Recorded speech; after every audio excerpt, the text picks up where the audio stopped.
I'm going to show you a quick guide of how to receive Bitcoin, add a contact to your address book, send a Bitcoin transaction, and then exchange in Bitcoin into Monero, all within Cakewallet and using the Change Now provider that's built into the app.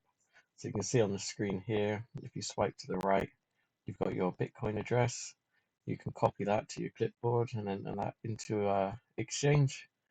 Or if you wanted somebody to send you funds, you can put the amount on there and it will create a new QR code for the sender to quickly scan. It should import that amount over as well, so you know exactly how much to send in. Here we've got the confirmed transaction as confirmed balance is 0. You can see there's an unconfirmed transaction there, 0.002 Bitcoin. And what we're going to do to find that transaction, I'm going to swipe towards the left. Here you can see that it's received, but it was unconfirmed. So we'll click on it, go to the transaction ID at the top, click on that, I'll put it to your clipboard. For a website I like to use is called txstreet.com. It basically visualizes the Bitcoin blockchain. You paste in your transaction ID at the top, and it will show you where your transaction is in a visualized version of the queue, so to speak. So here you can see transactions are quite low, it's 2 sats per byte, so it shouldn't be long. And now you can see that that's been put into the confirm balance. So I'm adding a contact now. We're going to do a quick donation to the Tor project. So it's a BTC address I've got from their website. Paste that in, click save, and that's going to add that to your address book there at the bottom, along with any others that you've got. So to send a transaction, you just click the little send button and then click your address book icon and put the person we just added, or you could paste in the address, put in the amount that you want to send. Obviously this is in sats. You can do a tiny little donation there. Here you set your speed for the donation, so you've got slow, medium, and fast. Being just a small transaction, I don't need it to get there quickly, so I put it for a slow speed. If it was an urgent transaction or for an exchange, I'd recommend using basically a higher fee to get that confirmed by a miner quicker. Here now you can see that we've got the unconfirmed amount that I was sending, 0.0001, plus the fee for it to be accepted by a miner, included into a block. It shows your sent transaction here, and we could do the same. We could click on the sent transaction, get the transaction details, head back over to the favorite website, TX Street, and then see the progress on that as well.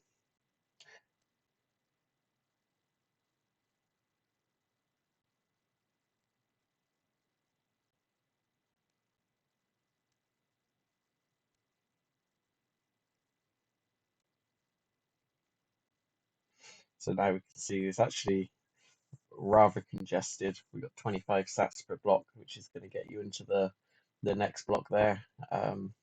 Probably going to be in a region of around $1 to send a transaction confirmed on the next block. So I'm glad we selected the slow speed, as it's not an urgent transaction there.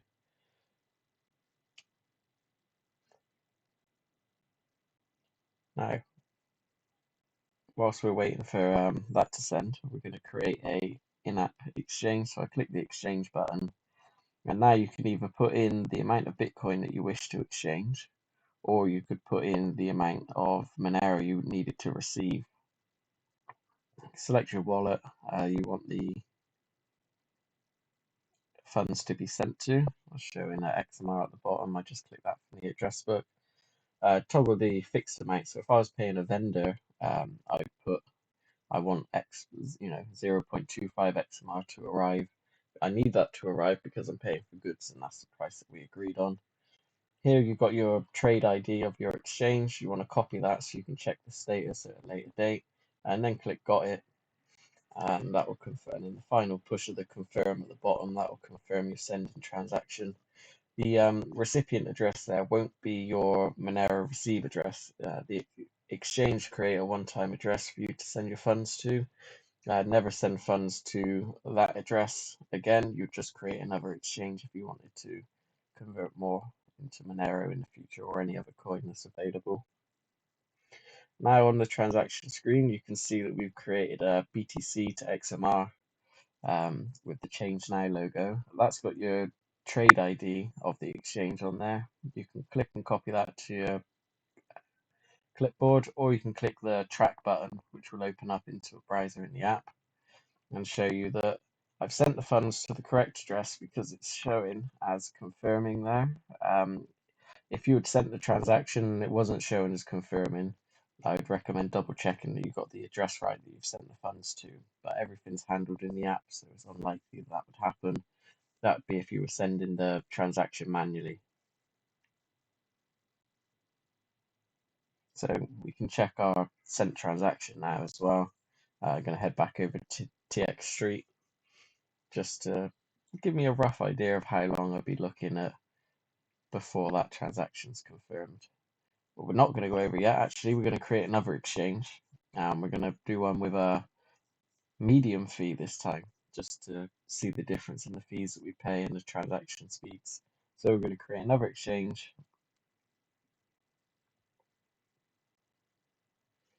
This time we're not going to use the fixed rate. We're just going to put 0.001 Bitcoin. Again, select the wallet I want it to arrive from the address book, or I could copy and paste it in using the clipboard or scan the QR code. And then again, we've got another trade ID, which you could use to check the progress of again. And if you ever run into any problems, as long as you've got that trade ID, you could send a support ticket to Cakewallet via the website, and they'll help you. They'll be able to track the exchange to see how it's getting on. So now I can see our exchange is finished. This was a bit later, and you click the track button, and it will show you the address that the funds have been paid out to, and give you the estimated time of how long it took as well. So we're going to swap into the Monero wallet that we are due to have the funds arrive in. And sometimes you won't actually see the funds when you go straight into your Monero wallet. You could check your sub addresses to make sure that you're in the right wallet. But most of the time, it's the fact that your wallet's either not synchronized, as you can see at the top, or it's just not connected. So we just do a quick reconnect using the button on the side. Still not showing. And there we go. We got the received transaction there showing as pending. So that would be within the next 2 minutes, which is the average block time of Monero. That should arrive in our full balance, but not the available balance. Here I've just demoed, so to say why haven't the funds arrived, it's because the blocks at the top are still remaining. Once that hits synchronize, in theory, the funds should appear either in the full balance or available balance. This is because when you receive a Monero transaction, you do have to wait 10 blocks before spending it. This is a privacy feature. It soon could be phased out with the implementation of Seraphis. If your blocks weren't changing, you could just, if your blocks weren't reducing, you would just check your node connection there, as I just did. Make sure that the node that you're connected to is green. I'll just try and bring that screen back up. Here we go.